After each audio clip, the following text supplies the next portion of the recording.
Think about the last time you had to write like a major administrative memo. It is honestly a lot like painting a portrait. Yeah, absolutely. You can just obsess over it. Exactly. You have all the time in the world to get every single detail perfectly placed. And the person looking at it, the reader, well, they can stare at it for as long as they want. They completely control the clock. Right. But a live presentation or a committee meeting, that is a completely different world. Oh, 100%. That is basically performing a live play. Yes. The audience only sees what is happening right in front of them, right at that exact second. They can't just rewind you if they miss a crucial point. No, they can't. Yeah.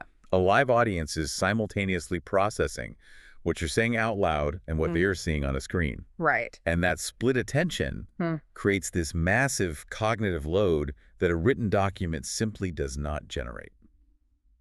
Well, welcome to the deep dive. Today, we are taking a really fascinating look at how healthcare administrators can expand their use of AI tools. We are diving into a stack of workflow guides and administrative case studies today. Yeah, to really figure out how you can use the free tiers of the tools you probably already know, like Claude, ChatGPT, and Gemini, to handle live communication. We are stepping out of the writer's room, where you might use AI for a really dense memo, and we're stepping right onto the stage for presentations and meetings. So to set the stage for you listening, using AI to draft a written report is kind of like having a tireless research assistant. Gathering all your facts, yeah. Right.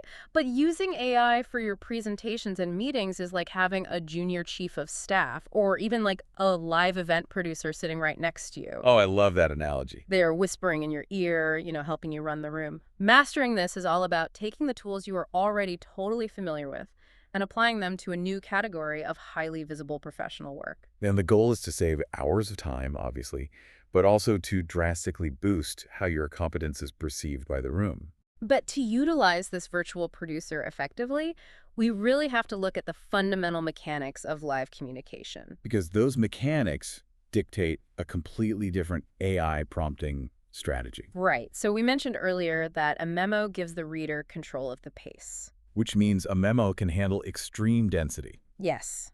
The reader can reread a really complex sentence about Medicare reimbursement rates.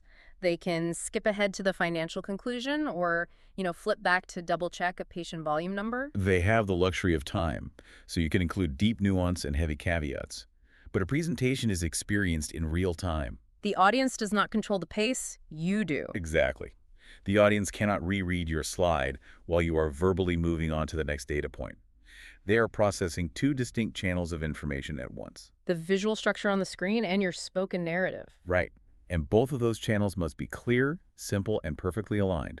The visual slides must be totally sparse. Because the speaker notes are what actually carry all the dense detail. Exactly. Wait, hold on.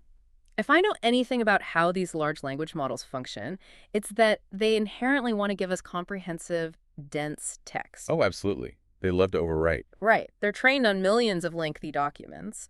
So aren't we fighting the tool's core programming when we ask it for sparse presentation slides? Like, how do you physically stop ChatGPT from just pasting a massive wall of text onto slide 3? Well, you are absolutely fighting its natural instinct to overwrite. Yeah. And the secret lies entirely in how you architect the initial prompt. Okay, so it's all in the setup. Yes. When you ask an AI tool to draft a memo, its dense, comprehensive output is actually a feature. Right. But when you ask it for presentation content, that exact same density is a fatal flaw.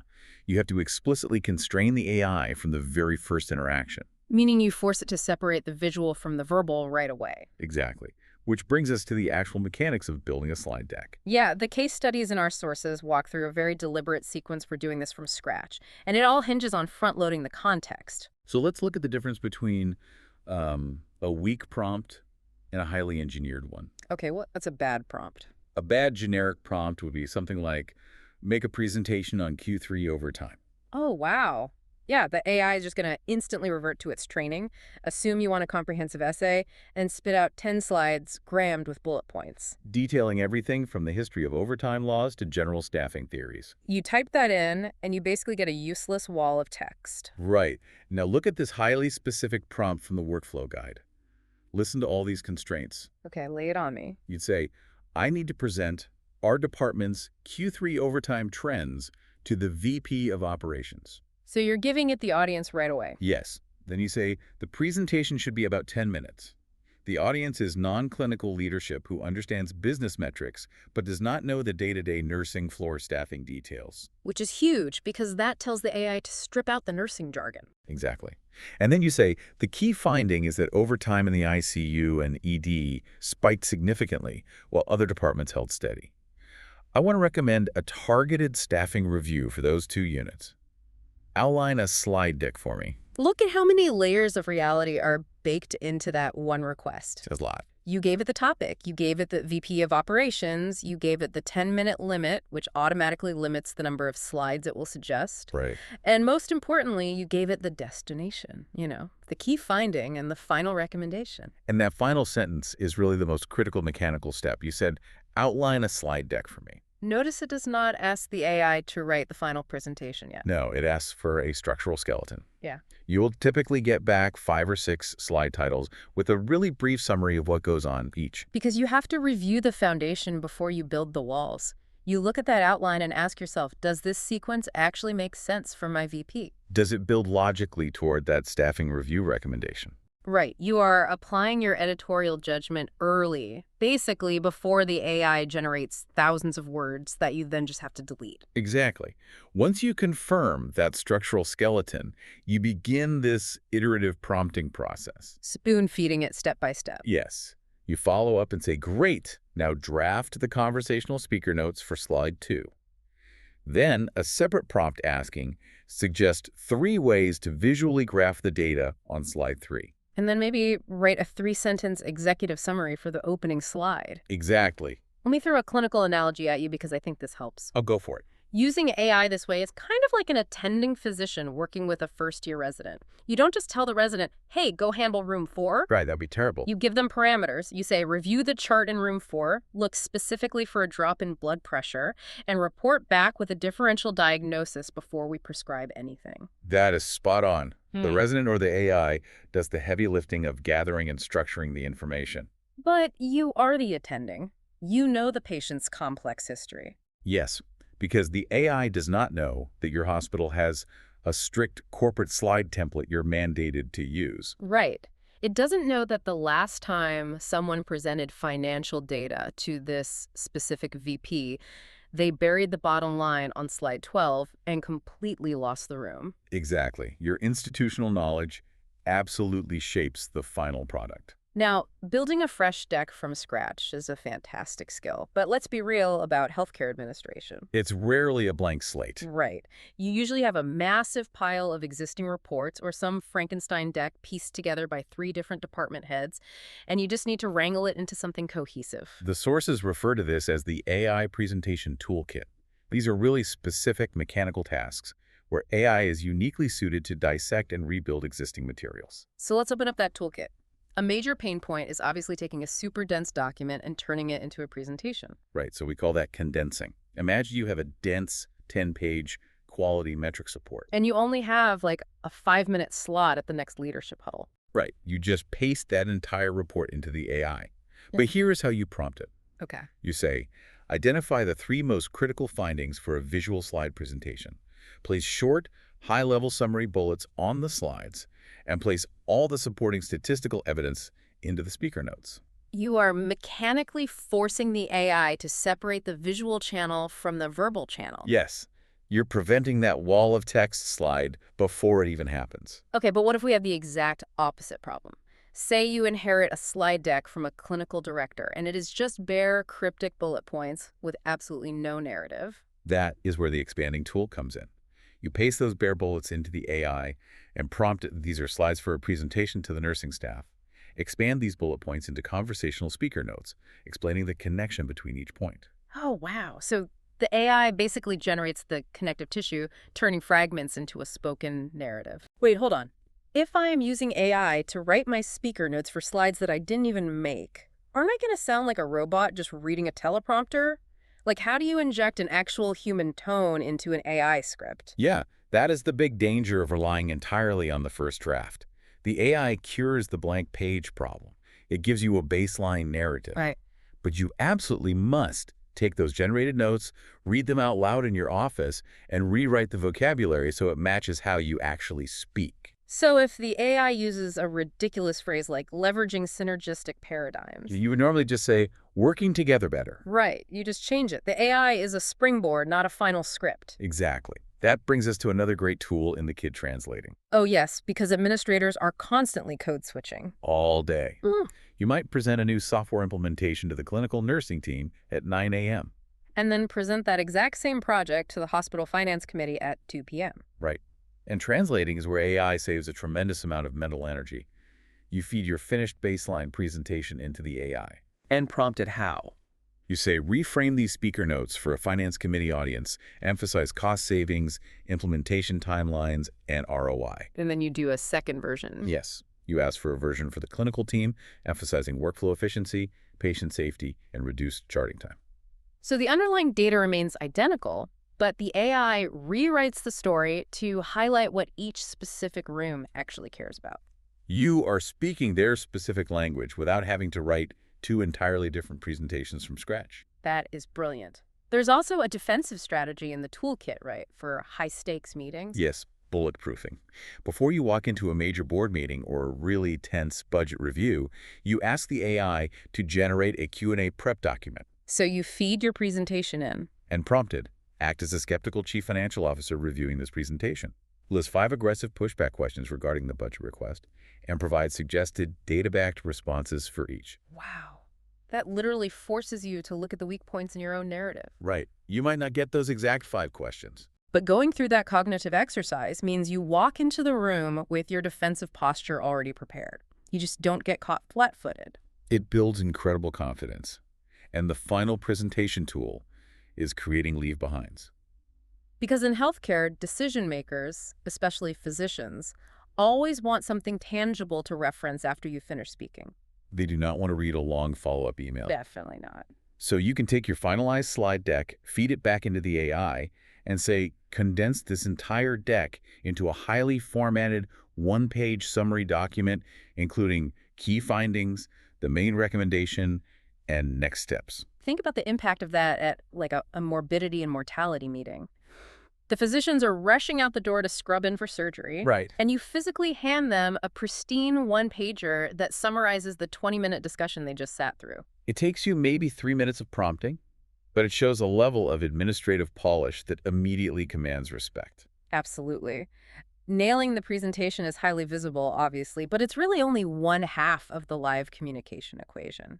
Right, because the other unavoidable reality of healthcare administration is the sheer volume of meetings. Oh, it's endless. Department huddles, committee sessions, one-on-ones, cross-functional project check-ins. The amount of cumulative human hours spent in those rooms is frankly staggering. And whether that time is productive or just a complete waste depends almost entirely on the preparation phase.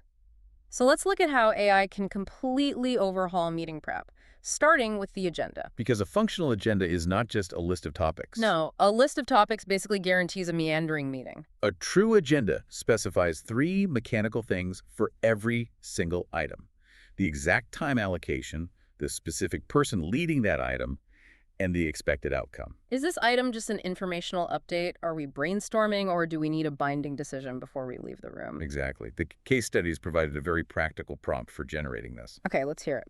Let's say you're running a monthly department meeting. You prompt the AI, I am running a 60-minute meeting with my department managers. We need to cover 3 things: a vote on a new patient triage flow, an informational review of Q3 readmission metrics, and a quick status update from the night supervisor. Very clear parameters. Right. And then you say, draft an agenda that allocates specific times to each item based on priority and explicitly state the expected outcome for each. And the AI easily parses those constraints. It knows a vote on triage flow requires real discussion time, while a status update should be brief. It will generate a highly structured framework. But again, you are the attending physician reviewing the resident's work here. Right. You might look at the AI's suggested agenda and realize 2 managers have fiercely opposing views on that triage flow. But you know it's going to take way more time. Exactly. You manually adjust the agenda to give that item 40 minutes instead of the AI's suggested 20. Your organizational context always overrides the AI's logic. Always. And that leads directly to one of the most powerful time-saving techniques, the pre-read. Oh, yes. Sending a summary in advance is genuinely the best way to stop wasting meeting time on basic information transfer. Because you want to spend the meeting actually discussing the data, not just reading it out loud to each other. But the persistent problem is that administrators do not have the time to sit down and write a custom summary of a dense 40-page compliance report. So they just attach the whole PDF to the calendar invite. And because nobody has time to read a 40-page PDF, everyone walks into the meeting completely blind. Right. But AI changes that math completely. You take that massive compliance report, upload it to your LLM, and prompt it. Summarize this report for department managers. Extract the 3 most urgent changes to clinical workflow.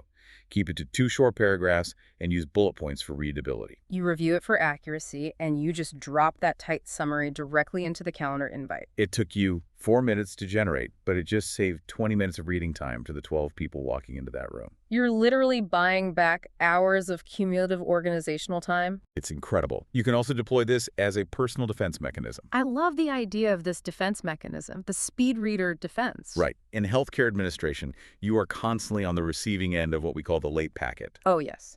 You are walking into a committee meeting, and literally 10 minutes before it starts, someone emails a 60-page operational review. That you were definitely supposed to have read. Naturally. So how do we prompt the AI to save us here? You paste the late packet into the AI and prompt it aggressively for actionable data. Like what? You say, I am walking into a meeting about this document in 5 minutes.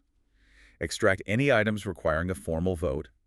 Identify any financial anomalies or budget overruns mentioned.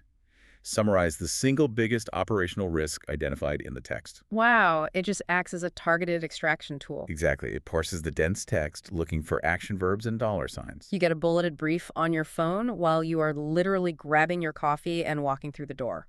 And you can still participate intelligently and spot the landmines, even though you are completely denied the proper preparation time. It's an invaluable survival tactic. But, a flawlessly prepared meeting is completely useless if the execution and the follow-through just drop the ball. Which brings us to the post-meeting phase. Yeah, this is where the magic happens, and unfortunately, it's where undocumented decisions go to die. We all know the reality. You finish a brutal 2-hour budget meeting, you have 3 minutes to use the restroom, and then you are immediately late for your next meeting. You absolutely do not have time to sit at your desk and type up pristine minutes. And when follow-up is skipped, action items are not assigned, deadlines blur, and it subtly signals to everyone in the room that the meeting they just sat through didn't actually matter. But AI serves as the ultimate cure for the blank page problem of post-meeting documentation. Because the AI is incredibly good at taking unstructured, messy data and turning it into structured outputs. So you can take your raw meeting notes, even if they're just fragmented thoughts, abbreviated names, and half sentences typed into your phone. Right. Feed them into the AI and prompt it for a whole suite of polished deliverables. You ask for 3 specific outputs. Okay, what are they? First, a polished summary of the key debates and the final decisions made. Second, an action item list. So you explicitly prompt the AI to extract every action item from these messy notes, identify the responsible person for each, and suggest a reasonable deadline based on the context. Exactly. And finally, you ask it to draft the actual follow-up email to the attendees, incorporating the summary and the action items and noting the date of the next meeting. Sending a comprehensive follow-up email within 24 hours of a meeting is a gold standard of administrative professionalism. Oh, absolutely. Everyone knows they should do it, but burnout and scheduling constraints make it nearly impossible to pull off consistently. The AI makes hitting that 24-hour standard almost effortless. And you can extend that to external communications as well. Like if your internal meeting resulted in a new pharmacy protocol, the clinical staff outside that room needs to know. So you can prompt the AI, draft a memo to the nursing staff explaining the new pharmacy protocol decided in this meeting, keep the tone collaborative, and focus entirely on how this changes their daily workflow. Exactly. It drafts it in seconds. Wait, hold on though. Delegating action item assignments and external memos to an AI feels highly risky to me. Oh, for sure. Like, what if the AI completely misreads my messy notes?